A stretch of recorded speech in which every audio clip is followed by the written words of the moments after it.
রূপপুর পারমাণবিক বিদ্যুৎ কেন্দ্র প্রকল্পে রাশিয়ার পাওনা অর্থ পরিশোধের দীর্ঘ জট অবশেষে খুলতে যাচ্ছে।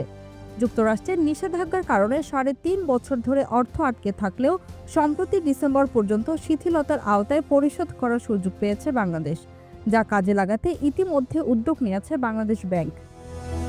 অর্থনৈতিক সম্পর্ক বিভাগের সচিব মোহাম্মদ শাহরিয়ার কাদের জানিয়েছেন, রাশিয়ার পাওনা নিষ্পত্তির বিষয়ে যুক্তরাষ্ট্র ছাড় দিয়েছে, এজন্য বাংলাদেশ ব্যাংককে পদক্ষেপ নিতে বলা হয়েছে।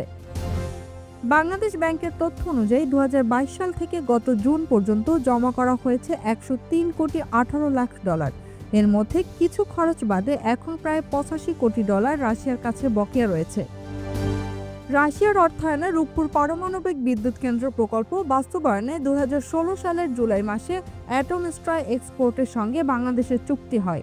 চুক্তি মূল্যের ৯০% অর্থাৎ $১১৩৮ কোটি অর্থায়ন করছে রাশিয়া, বাংলাদেশি মুদ্রায় যা প্রায় ১,৩৯,০০০ কোটি টাকা। ঋণ পরিশোধ শুরু হওয়ার কথা ২০২৭ সালের মার্চে, তবে বর্তমান সরকার ঋণ পরিশোধ শুরু হওয়ার জন্য বাড়তি ২ বছর গ্রেস পিরিয়ড চেয়েছে। রাশিয়া ইউক্রেন যুদ্ধ শুরুর পর রাশিয়ার বিভিন্ন ব্যাংক ও প্রতিষ্ঠানের ওপর যুক্তরাষ্ট্রের নিষেধাজ্ঞার কারণে বাংলাদেশ দীর্ঘদিন ধরে অর্থ পরিশোধ করতে পারেনি। বিকল্প হিসেবে চীনের ব্যাংক ব্যবহার ও সিআইপিএস সিস্টেমে যুক্ত হওয়ার আলোচনা হলেও তা ব্যর্থ হয়।